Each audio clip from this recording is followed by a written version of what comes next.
কেন, কি কারণে ওবায়দুল কাদের পালিয়ে গেল? আওয়ামী লীগের হাইকমান্ড একজনকে গ্রেপ্তার করেন নাই। শেখ পরিবারের এতগুলো এমপি ছিল, মন্ত্রী ছিল, একজনকেও গ্রেপ্তার করেন নাই। বিগত 5 মাসে আপনারা কি করেছেন? রাষ্ট্র সংস্কারটা করতে চান, আমরাও চাই, কিন্তু আমরা কি আপনাদের কাছে জবাব দিতে চাইতে পারি না? কেন স্নিগ্ধ আজকে ফারুকের কাছে আপোষ করার জন্য আসলো? ডক্টর ইউনূস স্যার যেহেতু এই ফাউন্ডেশনের সভাপতি, সুতরাং আমরা তার কাছে জবাবদিহিতা চাই।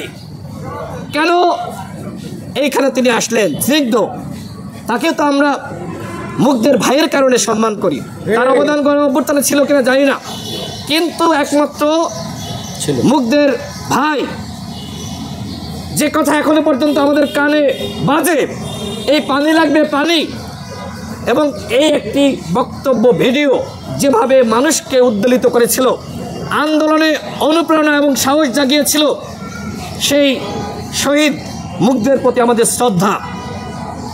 আমরা আল্লাহর কাছে দোয়া করি মহান আল্লাহ রাব্বুল আলামিন যেন তাকে বেহেশত নসিব করেন এবং শহীদের মর্যাদা দান করেন। কিন্তু তার ভাই আজকে যে ঘটনা ঘটালেন, এইখানে এসে ফারুকের সাথে, ফারুক নিজেই বলেছে, ফারুক এইখানে নিজেই বলেছে যে কারণে আমি এর প্রেক্ষিতে বক্তব্য রাখছি। ফারুক যদি বিষয়টি গোপন করত, ক্ষমা করে দিত, আমার কোনো কথা এখানে ছিল না। কিন্তু ওই অপরাধীদের রক্ষা করার জন্য আজকেই যাতে জামিন দিয়ে দেয়, এই জন্য তিনি এসেছেন যে ফারুক ভাই আপনি ক্ষমা করে দেন। ক্ষমা কেন? এই অপরাধের আপনারা ক্ষমা কেন চান, বিচার চান? এখনো পর্যন্ত দুঃখের সাথে বলতে হয় বৈষম্যবিরোধী ছাত্র আন্দোলনের পক্ষ থেকে কোনো বিবৃতি দেওয়া হয়নি। তারা দেখতে এসেছিলেন, ফারুক? না না, তারাও দেখতে আসেনি, আসছে সদস্য সচিব। আচ্ছা, তাদের আক্তার আসছিল না, ওই বৈষম্য বিরোধী সদস্য সোহেল, আরিফ। আচ্ছা, আরিফ সোহেল আসছিল, ধন্যবাদ জানাই। কিন্তু এই ঘটনার সুবিচার চেয়ে তারা কোনো বিবৃতি দেননি। এমনকি সরকারের দায়িত্বশীল কেউ ফারুক হাসানকে দেখতে আসেনি, যোগাযোগও তার সাথে সরাসরি করেনি। তবে আমাদের পক্ষ থেকে আমরা উপদেষ্টা আসিফ মাহমুদের সাথে যোগাযোগ করেছিলাম, তাকে আমরা ধন্যবাদ জানাই। তিনি বলেছিলেন যে অপরাধীদের কোনো ছাড় দেওয়া হবে না, তারা ভুল করে নাই, অন্যায় করেছে, এবং আসিফ মাহমুদ এক্ষেত্রে আসামিদের গ্রেপ্তারে সহযোগিতা করেছে। তাকে আমরা গণ অধিকার পরিষদের পক্ষ থেকে ধন্যবাদ জানাচ্ছি যে তিনি তৎপর ভূমিকা রেখেছেন। এছাড়া আরেকজন উপদেষ্টা শারমিন মুর্শিদ আপা আমাদের সাথে যোগাযোগ করেছিলেন এবং তিনিও ভূমিকা রেখেছেন।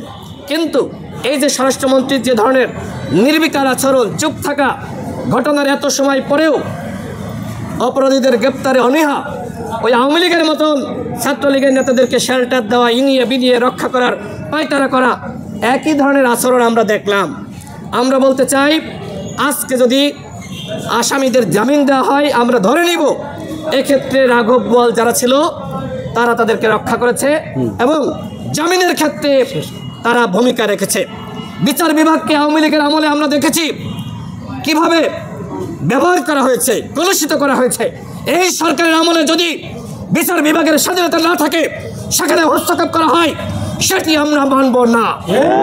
আমরা দেখতে চাই কোন বিচারক তার জামিন দেয়, দেখতে চাই তার পদত্যাগের দাবিতে আমরা আন্দোলন করব। ফারুক হাসানের রক্তের দাগ এখনো শুকায় নাই, তার কপালের সেলাই এখনো কাটা হয়নি। এখনো যদি তাদেরকে জামিন দিয়ে দেন, তাহলে কিসের ন্যায় বিচার হবে? এই বাংলাদেশে তাহলে কোনো রাষ্ট্র সংস্কার হবে আমরা বিশ্বাস করতে পারি না। রাষ্ট্র সংস্কার যদি করতে চান, এই আসামিদেরকে উপযুক্ত শাস্তি দেন। এই যে তরুণরা যারা এখন উপদেষ্টা রয়েছে, নাহিদ, মাহফুজ আলম এবং আসিফ, এই তরুণরা বিপ্লবে যে ধরনের সাহসী ভূমিকা রেখেছে, তারা এই মুহূর্তে রাষ্ট্র সংস্কার করতে চায়, তারা আমাদের সহযোদ্ধা। আমরা তাদের সাথে ছিলাম এবং আছি। রাষ্ট্র সংস্কারে আমরা তাদেরকে সহযোগিতা করব। তাদের প্রতি আমাদের দাবি যে আপনারা এই অপরাধীদেরকে যাতে করে তারা আইনের আওতায় আসে, সেই ব্যাপারে আপনারা আশা করি তৎপর ভূমিকা রাখবেন। এবং উপদেষ্টাদেরকে বলবো, গণ অধিকার পরিষদ আপনাদের সাথে রয়েছে। আপনারা রাষ্ট্র সংস্কার করতে চান, আমরাও রাষ্ট্র সংস্কার করতে চাই, কিন্তু রাষ্ট্র সংস্কারের নামে এই আওয়ামী লীগকে রক্ষা করা, আপনারা কেন এখনো পর্যন্ত আওয়ামী লীগের নিবন্ধন বাতিল করলেন না? কেন এখনো পর্যন্ত আওয়ামী লীগকে গণহত্যার অভিযোগে তাদের সাংগঠনিক কার্যক্রম স্থগিত করলেন না? কেন, কি কারণে? ওবায়দুল কাদের পালিয়ে গেল, আওয়ামী লীগের হাইকমান্ড একজনকে গ্রেপ্তার করেন নাই। শেখ পরিবারের এতগুলো এমপি ছিল, মন্ত্রী ছিল, একজনকেও গ্রেপ্তার করেন নাই। বিগত 5 মাসে আপনারা কি করেছেন?